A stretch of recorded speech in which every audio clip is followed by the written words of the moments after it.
मैंने बिंदिया सजाई कृष्ण नाम की,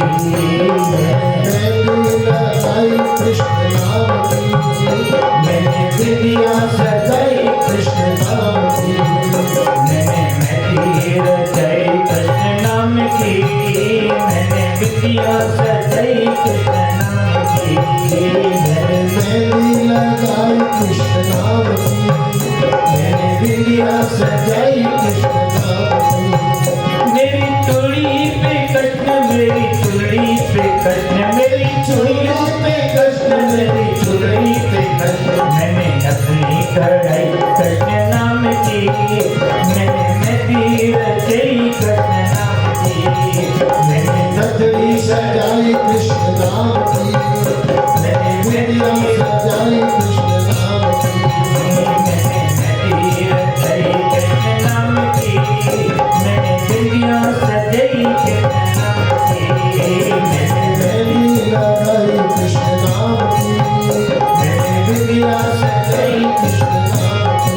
मेरे नैनों में गोकुल वृंदावन, मेरे नैनों में गोकुल वृंदावन, मेरे नैनों में गोकुल वृंदावन, मेरे नैनों में गोकुल वृंदावन, मेरे प्राणों में मोहन मन पावन, मेरे प्राणों में मोहन मन भावन, मेरे प्राणों में मन मोहन पावन, मेरे प्राणों में मोहन मन भावन, मेरे प्राणों में मोहन मन पावन, मेरे प्राणों में मोहन मन भावन, मेरे होठों पे कृष्ण, मेरे हृदय में कृष्ण, मेरे होठों पे कृष्ण, मेरे हृदय में कृष्ण, मेरे होठों पे कृष्ण, मेरे हृदय में कृष्ण, मेरे होठों पे कृष्ण, मेरे हृदय में कृष्ण।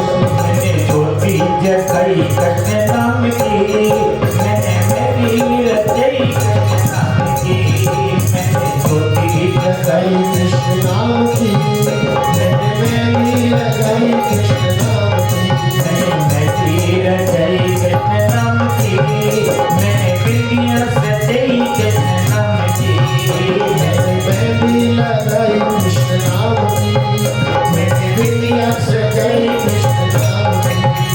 अब छाए कृष्ण अंग अंग में, अब छाया है कृष्ण मेरे अंग अंग में, मेरे अब छाया है कृष्ण अंग अंग में, अब छाया है कृष्ण कृष्ण मेरे अंग अंग में। मेरा तन मन रंगा है कृष्ण रंग में, मेरा तन मन रंगा है कृष्ण रंग में, मेरा प्रीतम है कृष्ण, मेरा जीवन है कृष्ण, मेरा प्रीतम है मेरा प्रीतम है कृष्ण, मेरा जीवन है कृष्ण, मेरा प्रीतम है कृष्ण, मेरा जीवन है कृष्ण, मैंने माला बनाई कृष्ण नाम की, मैंने मेहंदी लगाई कृष्ण नाम की, माला बनाई कृष्ण नाम की, मैंने मेहंदी लगाई कृष्ण नाम की, मैंने मेहंदी रचाई कृष्ण नाम की, मैंने बिंदिया सजाई कृष्ण नाम की,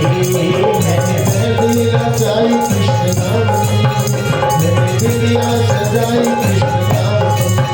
मेरी चूड़ी पे कृष्ण, मेरी चुनरी पे कृष्ण, मेरी चूड़ियों पे कृष्ण, मेरी चुनरी में कृष्ण, मैंने छतरी कढ़ाई कृष्ण नाम की, मैंने मेहंदी रचाई कृष्ण नाम की, लगाई कृष्ण नाम की, मैंने बिंदिया सजाई कृष्ण नाम की, मेहंदी रचाई कृष्ण नाम की, मैंने बिंदिया सजाई कृष्ण नाम की, मैंने बिंदिया सजाई कृष्ण नाम की, बिंदिया सजाई कृष्ण नाम की। श्री कृष्ण भगवान की जय हो।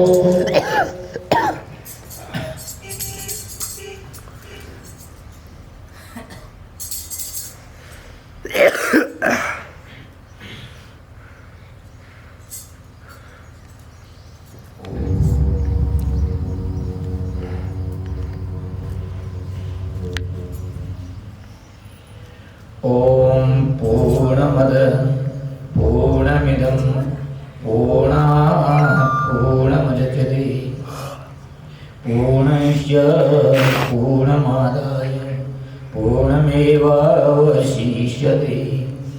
ॐ शान्ति शान्ति शान्ति।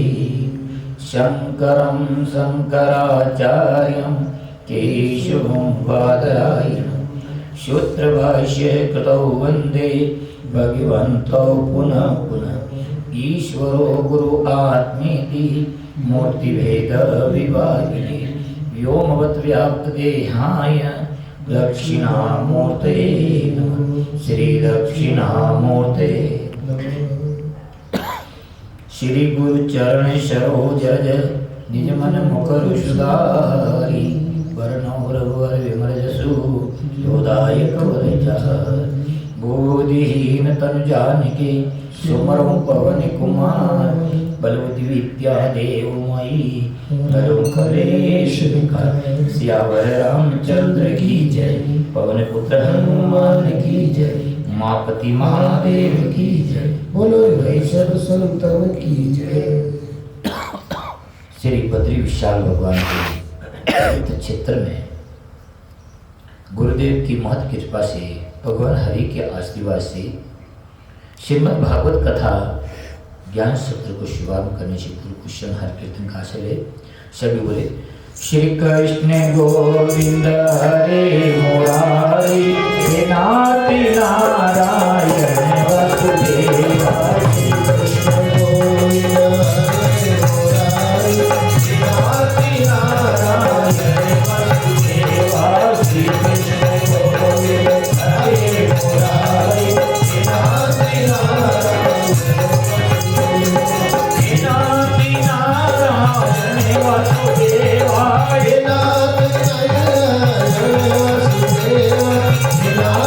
नारायण वसुदेवा। श्री कृष्ण गोविंद हरे मुरारी हे नाथ नारायण वसुदेवा। श्री कृष्ण गोविंद हरे मुरारी हे नाथ नारायण वसुदेवा। श्री कृष्ण गोविंद हरे मुरारी हे नाथ नारायण वसुदेवा। हे नाथ नारायण वसुदेवा हे नाथ नारायण वसुदेवा। हे नाथ नारायण वसुदेवा। श्री कृष्ण गोविंद हरे मुरारी हे नाथ नारायण वसुदेवा।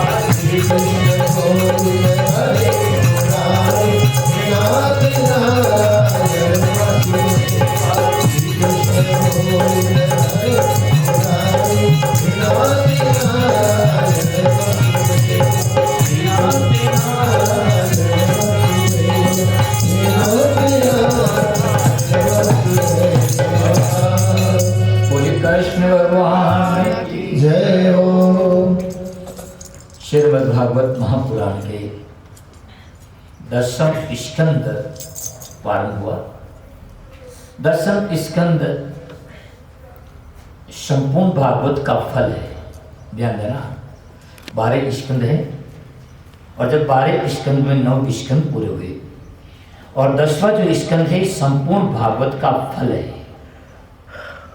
10वें स्कंद में सुखदेव महाराज आनंद से खिल जाते हैं।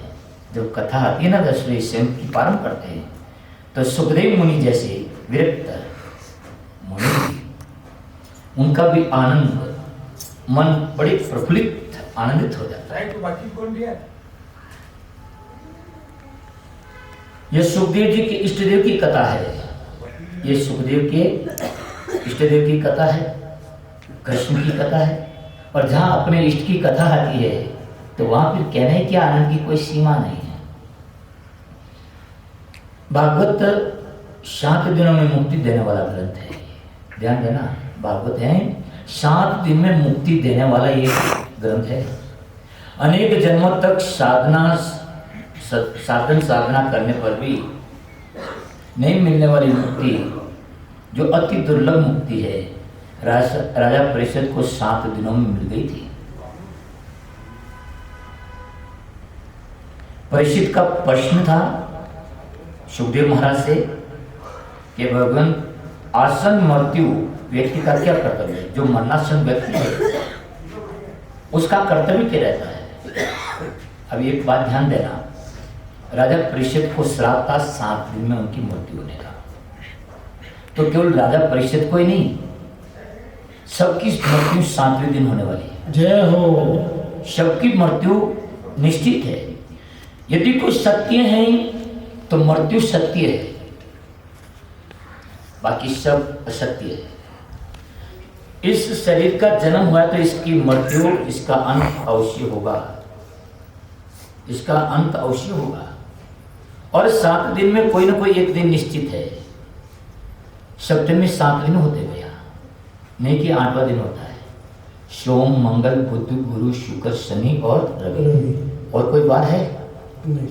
7 दिन में कोई ना कोई एक दिन निश्चित है। मृत्यु सत्य है। इसलिए आप ये नहीं समझे कि केवल राजा परीक्षित को ही 7वें दिन मृत्यु का यहाँ पर कहा हुआ है। सबकी मृत्यु निश्चित है 7वें दिन। और वो 7 जो वार हैं उसमें कोई ना कोई एक वार निश्चित है। इसलिए ये समझे, राजा परीक्षित ने सुखदेव जी से कहा था कि मरणासीन व्यक्ति का क्या कर्तव्य रह जाता है, कब होगी, किस तरह होगी, कैसे होगी, कोई पता नहीं। इसलिए उस व्यक्ति को क्या कर्तव्य रह जाता है। तो सुखदेव जी ने यज्ञ आदि करने की आज्ञा देते तो 7 दिनों में मुक्ति पाना संभव नहीं था। सुखदेव जी कहता भाई तो यज्ञ कर, वो कर, तो उससे मुक्ति नहीं होती। जीवन के अंतिम श्वास में भी विकार का विचार न आए, ऐसा उपाय करना चाहिए कि जीवन के अंतिम समय में भी कोई विकार मन में नहीं आए, ऐसा उपाय करना चाहिए। जैसे जड़भरत जी महाराज थे, चक्रवर्ती सम्राट राजा था, सब कुछ छोड़कर के वन में चले गए थे, परंतु एक मृग शावक के अंदर आसक्ति होने से वापस जन्म लेना पड़ा, मृग योनि में आना पड़ा। फिर और प्रारब्ध को खत्म करने के लिए ब्राह्मण के घर में आना पड़ा। हाँ, तब तपस्या का एक परिणाम रहा कि उनको पूर्व जन्म की सारी स्मृति बनी रही, इसलिए कहीं पर भी उन्होंने आसक्ति, अटैचमेंट नहीं किया। तो ऐसा साधन कि जो अंतिम श्वास में भी विकार का विचार नहीं आए, ऐसा हुआ। तो सुखदेव जी ने सोचा कि राजा परीक्षित कृष्ण कथा में तन्मय हो सके, उसे मुक्ति मिल सकती है कि यदि वो राजा परीक्षित श्री कृष्ण की कथा में तन्मय हो जाए तो उसकी मुक्ति हो सकती है। मुक्ति उसे मिलती है जिनका मन मरता है। ध्यान देना, मुक्ति उसको मिलती है जिनका मन मरा हुआ है संसार के विषयों से। ध्यान देना, पूर्व जन्म का शरीर तो नष्ट हो गया, परंतु मन नष्ट नहीं हुआ है। मन वो सारी वासनाओं को लेकर के आया है। इसलिए जिनका मन मरा है उसे मुक्ति मिलती है। पूर्व जन्म का मन लेकर के जीव आत्मा जन्म लेती है। ध्यान देना, मछली होती ना, गहरा पानी होते तो मछली कभी नहीं मरती, थोड़ा पानी होती तो छटपटाती रहती है। मन मछली है, मन आनंद खोजता है, परंतु संसार के विषय क्षणिक है, दष्ट नष्ट स्वभाव वाले हैं। इससे जो मन चाहता है, हम जो चाहते हैं कि हमें चिर स्थायी सुख शांति आनंद मिले, तो चिर स्थायी सुख शांति की जो एक चाह है मन की यही खोज है, मन की यही अभिलाषा है, परंतु उसको खोज कर रहा है संसार के विषयों में। संसार के विषय जो दष्ट नष्ट स्वभाव वाले हैं, देखते देखते जो बदल जाते हैं, नष्ट हो जाते हैं, खत्म हो जाते हैं, उनसे हम पा रहे हैं। तो भला उससे क्या, संसार के विषय खुद दष्ट नष्ट स्वभाव वाले हैं, तो क्या मन को उनकी तड़पड़ाहट खत्म होगी? मन एक मछली है, संसार के विषय थोड़ा सा पानी है, उन थोड़े पानी में छटपटाती है, और गहरा पानी होता तो मछली कोई उनको। इसी तरह से भाई कृष्ण कथा एक आनंद का सागर है। कृष्ण कथा ऐसी है जो जगत को भुला देती है, जगत में रहना भी है और उससे भूलना भी है। जगत से हम अलग भी नहीं रह सकते और जगत को भूलना भी है। संसार को छोड़कर के कहीं जाएंगे नहीं, जहां भी जाओगे तो संसार साथ साथ ही रहेगा। ध्यान देना भाई। क्या कि नहीं, मैं तो अटक गड़ो हैरान रह गयो क्या, मैं तो अटू जाऊँ तो थारा पार तो साथ में लगना जाएगी। तो स्थान चेंज कर सकता है परंतु तेरे पारत तो नहीं बदल सकते। पारत तेरे साथ में, शरीर के साथ में। ध्यान रखो, जो परिस्थितियां स्थान बदलने से कुछ नहीं होने वाला।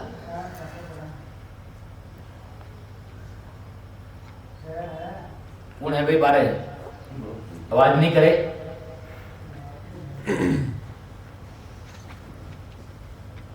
ये कृष्ण कथा है। संसार को छोड़कर के हम कहां जाएंगे, जहां भी जाएंगे संसार साथ में रहेगा। दसम स्कंद की पार में सुखदेव जी ने राजा परिषद की परीक्षा ली।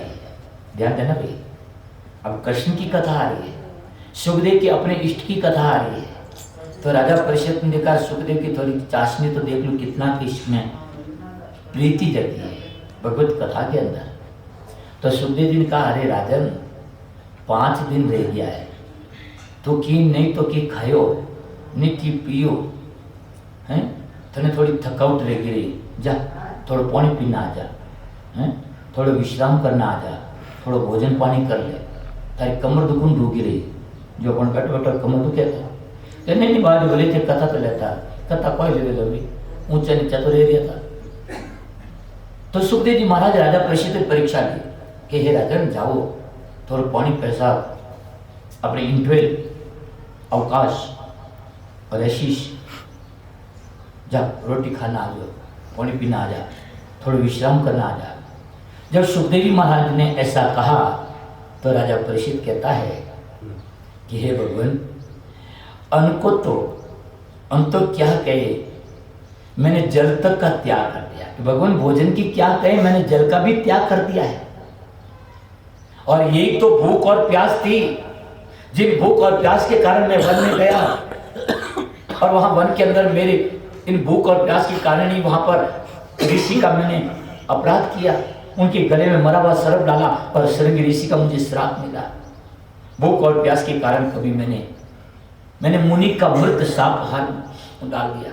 वही भूख प्यास मैंने बिल्कुल नहीं सता रही है भगवान, अब मुझे भूख प्यास नहीं सता रही। इसी कारण यहाँ इसका कारण यह है कि मैं आपकी मुख कमल से बहने वाली हरि कथा अमृत का पान करा। भगवान आपकी कथा, आपके मुखारविंद से जो हरि कथा है, कृष्ण कथा है, बस मुझे उस कथा को सुना है। जिन श्री कृष्ण का, देखो राजा परिषद कहता है कि भगवान कृष्ण का हमारे जो पूर्वज कौरव है, पांडव है, उनके प्रति कितना स्नेह था, कितना प्रेम था। वो मेरे आराध्य श्री कृष्ण आपके तो है ही है इष्ट देव, परंतु वो हमारे भी है। उनकी कथा सुनने में भगवान अब कोई भूख और प्यास नहीं है, बस आपके मुखारविंद से मुझे कथा चाहिए। और कथा रस पान के कारण मुझे भूख और प्यास अब नहीं सता रही है। सुखदेव जी महाराज को बड़ी प्रसन्नता हुई ऐसी बात सुनकर के, बड़ी आनंद। ध्यान देना भाई, कृष्ण कथा है ना, ये रसो वैसा, ये रस से लबालब भरी हुई है। कृष्ण चरित्र ही एक ऐसा है जिसमें सब प्रकार का रस है। कृष्ण की कथा में हास्य रस है, श्रृंगार रस भी है, करुण रस भी है, भयानक आदि सभी रस से ओतप्रोत है।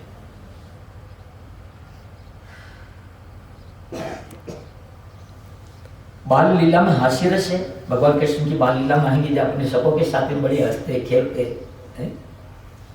रासलीला में श्रृंगार रस है। चाणूर, मुष्टिक, कंस आदि का वध करते तो वहां वीर रस झलकता है कृष्ण का। चाहे जिस रस में रुचि हो, कृष्ण करता सबको प्रसन्न आती है। चाहे बूढ़ा रहे, जवान रहे, न छोकरा रहे, सबको प्रसन्न है। नर है चाहे नारी है, सबको ये कथा, कृष्ण कथा सबको आनंदित करने वाली है। कन्हैया सभी को 10वां रस प्रदान करते, प्रेम रस। 9 रस की अपेक्षा 10वां रस एक और है जो कृष्ण के अंदर ही है, कृष्ण के चरित्र के अंदर है, वो है प्रेम रस। जो प्रेम रस कृष्ण की कथा में है वो अन्यथा नहीं मिलता है। ये रसनो स्वाद शंकर जाने के जाने सुख जोगी रे, कई एक जाने व्रजरी गोपी बने नरसियो। नरसिंह भगत कहो कि कृष्ण के प्रेम रस की गाथा ये रसनो स्वाद शंकर जाने, क्या तो शंकर भगवान जाने के जाने सुख जोगी, के सुखदेव मुनि जाने ने के एक जाने ब्रजरी गोपी, के जाने ब्रजरी कोई एक गोपी बड़े नरसिंह होगी रे। नरसिंह मेहता कहते हैं कि कृष्ण के रस का प्रेम रस को सब भी जानते। ये क्या लाली तेरी लाल की चित्ते पुत्र लाल, लाली दिखन मैं गई और मैं भी हो गई लाल। मुझ में ऐसी कृष्ण के अंदर वो शक्ति है जो सबको अपनी तरफ आकर्षित करता है। अपन में कोई शक्ति नहीं, कृष्ण उसी को कहते हैं जो सबको अपनी तरफ आकृष्ट करते हैं, खींचते हैं। ध्यान देना, मन चेतन है। मन क्या है? चेतन है। मन जड़ नहीं है। जड़ में सत्ता है, मन में चेतना है। इसलिए मन और जड़ संसार में कभी एकता नहीं हो सकती। इसको सिद्धांतिक रूप से समझना कि संसार के विषय जड़ है और मन क्या है? चेतन है। और जड़ और चेतन की क्या एकता हो सकती है? और अपन उनको बार बार उनको मिलाने की कोशिश कर रहे हैं, बार बार उनको जोड़ने की कोशिश कर रहे हैं। संसार को मन के विषयों में लगा रहे, संसार के पदार्थों में लगा रहे। अरे भले आदमी कितना भी लगाओ नहीं लगेगा ही, क्योंकि मन चेतन है और संसार जड़ है, और जड़ और चेतन कभी एक नहीं हो सकता। मन यदि निरोध हो सकता है मन का, तो ईश्वर परमात्मा में होगा और किसी में नहीं हो सकता, यानी किसी वस्तु में नहीं हो सकता।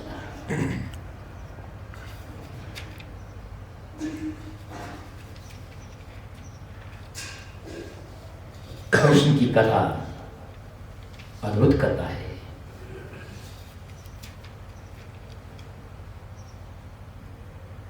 अपन कृष्ण की कथा को और बहुत सारा विस्तार है, क्या कहे इस कथा का। कृष्ण के अभी जो प्रातःकाल की कथा में प्रसंग में देखा था, भगवान श्री हरि के अवतार का प्रसंग, भाद्र मास कृष्ण पक्ष अष्टमी तिथि और मध्य रात्रि के समय हुआ। उनसे पहले कृष्ण भगवान के बड़े भैया हैं दाऊ भैया, उनका जन्म हुआ है। भाद्र मास शुक्ल पक्ष एकादशी को, भाद्र मास शुक्ल पक्ष की एकादशी को हुआ।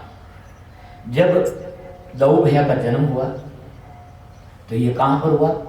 नंद जी के घर पर, वसुदेव जी की पत्नी रोहिणी के गर्भ से, जो भगवान की योग माया ने देवकी के 7वें गर्भ को स्थानांतरित किया था, और भगवान की आज्ञा से वही योग माया देवकी यशोदा के गर्भ से जन्म लिया। भगवान के कहने पर उसने जन्म लिया। जब दाऊ भैया का जन्म हुआ रोहिणी के गर्भ से, तो दाऊ भैया जन्म तो लिया परंतु तो आंखें नहीं खुली, आंखें बंद के बंद। तो बेटे यशोदा मैया बड़ी चिंतित हुई कि देखो लो रोहिणी के छोकरो लियो परंतु तो आंख ही नहीं खोल लियो। बेटे एक पूर्णमासी रहती थी गोकुल में, पूर्णमासी रहती थी, समझदार थी। उन्हें बोले अपन गाँव में रहे डोकरिया समझदार, कोई की टाबरो की ऊंचो नीचे रह जावे तो डोकरी बन जाओ कि भाई मार छोकरा कहीं रहो, मार नैन कर पाए रहो। तो बेटे यशोदा पूर्णमासी थी, उन्हें बोले, उन पूर्णमासी ने क्या कहते देखो नहीं रोहिणी रे जो लालो रियो हुयो जो को हुयो, वो तो आँख ही नहीं खोल दियो। पूर्णमासी तो बड़ी पूर्ण ज्ञान रखने वाली थी, ध्यान दीजिए। पूर्णमासी ने कहा तो पूरो ज्ञान तो इन वास्ते बाद एक पूर्ण क्यों के हे यशोदा, क्योंकि यशोदा सगर्भा थी। देख पूर्ण क्यों के हे यशोदा, और जो रोहिणी रो पुत्र है ना, और पुत्र के में इंतजार कर रही हो। जय हो।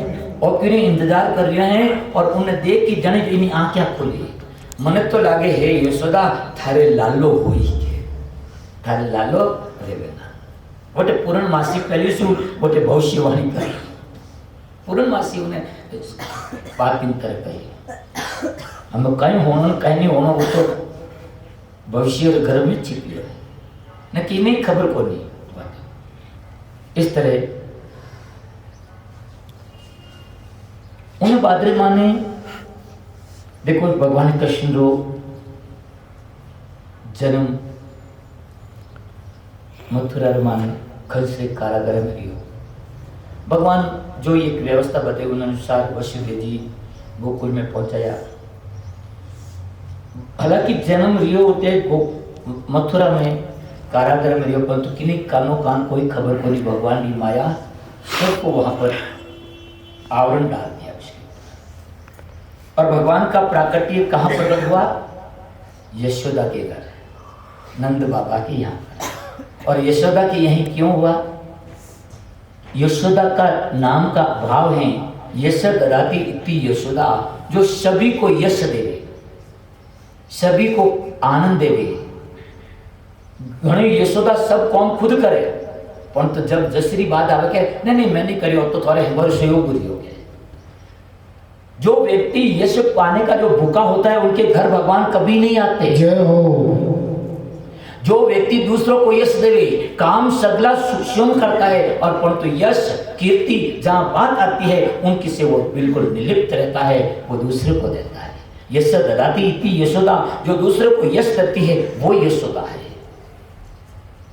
नंद वो है जो सभी को आनंद देता है वो नंद है भगवान कृष्ण नंद और यशोदा के घर आए हैं तो वहां पर कुछ भाव है ध्यान देना यशोदा और नंद बाबा की कोई संतान नहीं थी कोई संतान नहीं थी उम्र ढल रही थी तो नंद गांव के सारे लोग बड़े चिंतित हुए कि हमारे गांव के मुख्य नंद बाबा है कोई इनके संतान नहीं नंद गांव का रुखवाला प्रधान कौन होगा इसलिए उन्होंने सभी गांव के लोगों ने सांडली ऋषि से पूछा तो सांडली ऋषि ने कहा भाई देखो नंद बाबा के और यशोदा की यदि लाला हो सकता है एक उपाय है कि सुरा नगरी रा सगला लोग चाहे डोकरा है चाहे छोकरा है न चाहे बालक है चाहे नर है न नारी है सब निर्जला एकादशी रो व्रत करे कोई करे निर्जला एकादशी रो व्रत करे और संकल्प कर न वो सारो पुण्य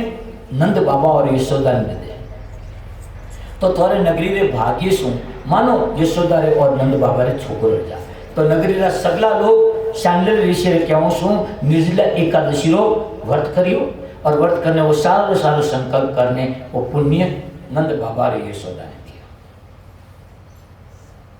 इस तरह जब संकल्प करने सब ने दिया उन्हें फलस्वरूप ही देखो भगवान बटे आवे जटे नगरी माने सबरे माने एकता रहे भाई कोई देवेगा इस तरह संकल्प करने पुण्य व्रत आदि दान परंतु सब नगरी लोगों की भावना थी नहीं कि मारे नंद बाबा रे लालो रहनो सीखे इनारे दीकरो रहनो सीखे उन भावना से भगवान बटी जाते भगवान जहाँ आपस में द्वेष है क्रोध है ईर्ष्या है मल मात्सर्य है वहाँ भगवान का वास नहीं होता है भगवान का वास जहाँ प्रेम है समाज में जहाँ परिवार में कुटुंब में जहाँ प्रेम है वही भगवान का वास है भाई भगवान वहां पर